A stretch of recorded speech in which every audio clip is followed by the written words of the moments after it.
Assalamualaikum warahmatullahi wabarakatuh. Pada kesempatan kali ini, aku akan membacakan buku Maraqil Ubudiyah Syarah Bidayah Al-Hidayah karya Muhammad Nawawi Al-Jawi. Sebelum aku membacakan bukunya, teman-teman juga bisa membeli bukunya di toko buku kesayangan teman-teman. Selamat mendengarkan. Adab bangun dari tidur. Apabila engkau bangun dari tidur dan berniat untuk menghasilkan keutamaan terbesar, maka berusahalah sekuat tenaga untuk bangun sebelum terbit fajar supaya bisa sholat di awal waktu. Karena sholat dalam suasana masih gelap lebih baik daripada salam dalam suasana sudah terang. Apabila seseorang mengerjakan sholat pada awal waktu dan masih dalam keadaan gelap, maka para malaikat malam hadir menyaksikan sholatnya. Dan apabila sholat itu lama disebabkan bacaan yang tartil hingga nampak cahaya, maka para malaikat siang hadir pula sambil menyaksikan sholatnya.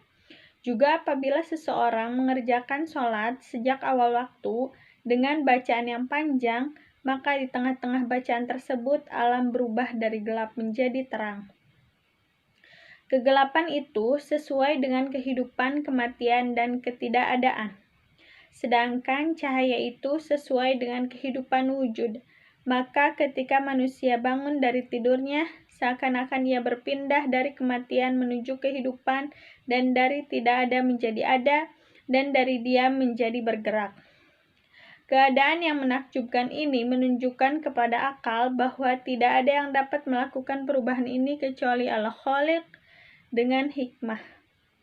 Ketika itu akal menjadi terang dengan cahaya makrifat ini dan terbebas dari penyakit hati. Karena kebanyakan manusia ditimpa penyakit hati, yaitu cinta dunia, keserakahan, dengki, saling membanggakan diri. Para nabi, seperti halnya para dokter, mengajak manusia untuk melakukan ketaatan dan ubudiyah mulai bangun dari tidur, karena sangat bermanfaat dan bisa menghilangkan penyakit. Demikianlah dikatakan oleh Asy-Syarbini. Hendaklah mengawali waktu dalam harimu dengan berzikir menyebut asma Allah Subhanahu wa Ta'ala. Diriwayatkan oleh Bukhari bahwa Rasulullah Shallallahu Alaihi Wasallam bersabda, "Yaqidu syaitanu ala qafiyati ro'ami ahadikum idza huwa nama salasa uqadin yadribu ala kulli uqdatin maka naka alaika lailun tawilun farqud fa inistaiqodo zakiron Allah Ta'ala inhalat uqdatun fa in tawaddo'a inhalat uqdatun fa in sholla inhalat uqaduhu kulluha fa asbaha nasitan thayyiban nafsi wa illa asbaha khabisan nafsi kaslana." Setan mengikat belakang kepala salah seorang dari kamu di waktu tidur dengan 3 ikatan. Ia memukul pada setiap ikatan seraya berkata, "Tetaplah di tempatmu, malam masih panjang, maka tidurlah." Jika ia terbangun sambil menyebut nama Allah Subhanahu wa Ta'ala, terlepaslah 1 ikatan. Dan jika ia sholat, terlepaslah seluruh ikatan. Maka ia pun menjadi giat dan baik jiwanya. Kalau tidak, maka ia pun berjiwa buruk dan malas. Pada waktu itu bacalah, Alhamdulillahilladzi ahyana ba'dama amatana wa ilaihin nusyur. Segala puji bagi Allah yang menghidupkan kami setelah mematikan kami, dan kepadanya kami dibangkitkan dari kubur. Hadis riwayat Bukhari dari Huzaifah dan Abi Dzar. Asbahna wa asbahal mulku lillah wal azamatu was sultanu lillah wal izzatu wal qudratu lillahi rabbil alamin. Asbahna ala fitratil Islam wa ala kalimatil ikhlas wa ala dini nabiyyina Muhammadin sallallahu alaihi wasallam wa ala millati abina Ibrahim hanifan muslima wa ma kana minal musyrikin. Ketika memasuki waktu pagi dan kerajaan itu hanya bagi Allah, keagungan dan kekuasaan itu bagi Allah, Keperkasaan dan kekuasaan itu bagi Allah.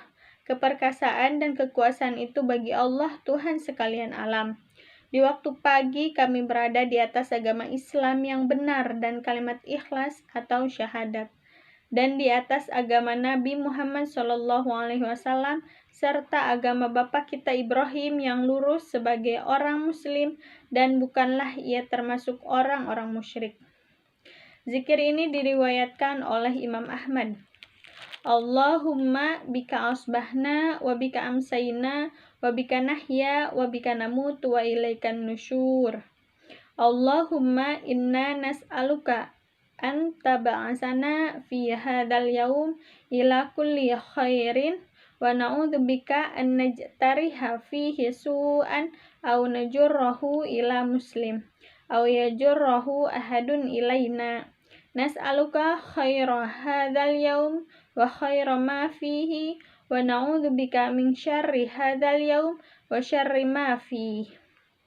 Ya Allah, dengan menyebut namamu kami memasuki waktu pagi, dengan menyebut namamu kami memasuki waktu sore, dengan menyebut namamu kami hidup, dan dengan menyebut namamu kami mati dan kepadamu kami kembali.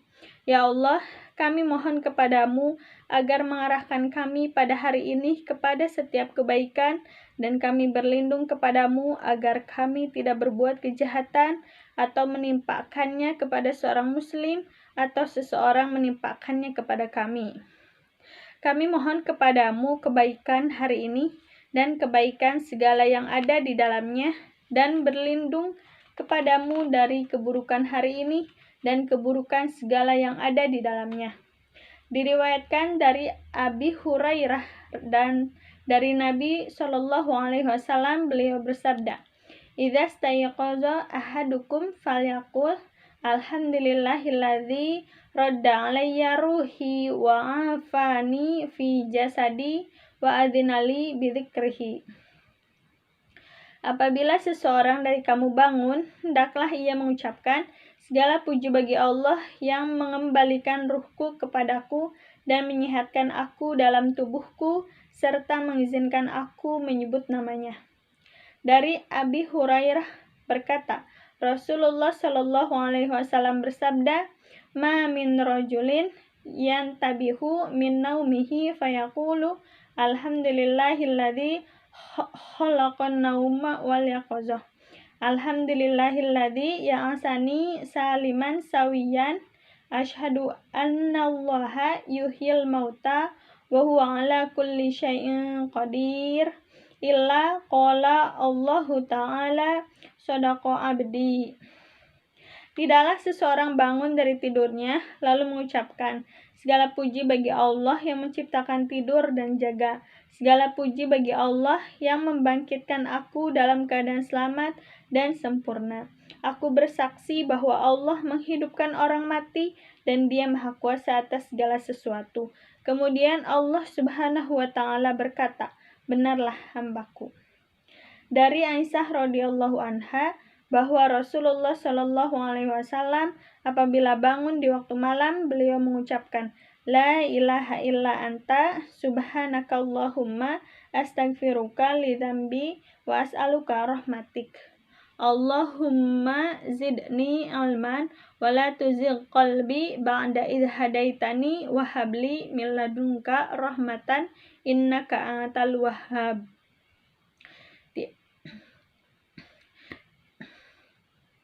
Tiada Tuhan selain Engkau, Maha Suci Engkau, ya Allah, aku mohon kepadamu ampunan atas dosaku, dan aku mohon kepadamu rahmatmu. Ya Allah, tambahlah ilmuku, dan jangan sesatkan aku setelah Engkau beri petunjuk kepadaku, dan berilah aku rahmat dari sisimu, sesungguhnya Engkau Maha Pemberi. Demikianlah disebutkan oleh An-Nawawi dalam kitab Azkarnya. Apabila engkau memakai baju, maka niatkanlah mematuhi perintah Allah Subhanahu wa Ta'ala untuk menutup auratmu, dan waspadalah agar jangan sampai tujuanmu memakai baju untuk ria kepada manusia sehingga engkau rugi. Apabila engkau memakai baju, sandal dan lainnya dengan niat agar dihormati orang banyak, atau dicintai para ulama dan pemuka dengan tujuan menguatkan mazhab ahlil haq dan menyiarkan ilmu serta mendorong orang-orang untuk beribadat, bukan sekedar memuliakan diri sendiri maupun untuk memperoleh kesenangan dunia, maka hal itu merupakan kebaikan dan termasuk amal akhirat. Karena ini adalah niat terpuji. Yang demikian tidaklah termasuk riya, karena yang dimaksud adalah urusan akhirat, sebagaimana dikatakan oleh Al-Ghazali dalam bab riya. Salah seorang dari mereka berkata, patutlah para ulama dan pelajar di zaman kita ini lebih bagus bajunya, lebih besar surbannya, dan lebih luas lengan bajunya daripada orang-orang bodoh, yakni supaya ilmu menjadi kuat dan agung. Sebagaimana dikatakan oleh Abi Hanifah kepada para pengikutnya, besarkanlah surbanmu dan luaskanlah lengan bajumu supaya orang-orang tidak meremehkan ilmu dan ahlinya.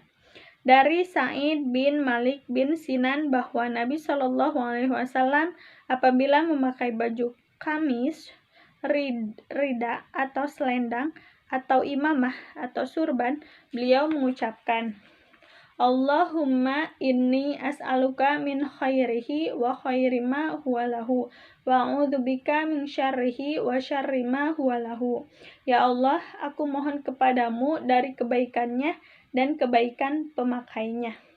Dari Muaz bin Anas bahwa Rasulullah Shallallahu Alaihi Wasallam bersabda, man laisa sauban jadidan faqala Alhamdulillahilladzi kasani hadza wa razaqanihi min ghairi haulin minni wala quwwah. Ghafarallahu ma taqaddama min dzambi. Barang siapa memakai baju baru lalu mengucapkan, segala puji bagi Allah yang memberikan pakaian ini dan mengaruniakannya kepadaku tanpa daya dan kekuatan dariku, melainkan Allah mengampuni dosanya yang terdahulu.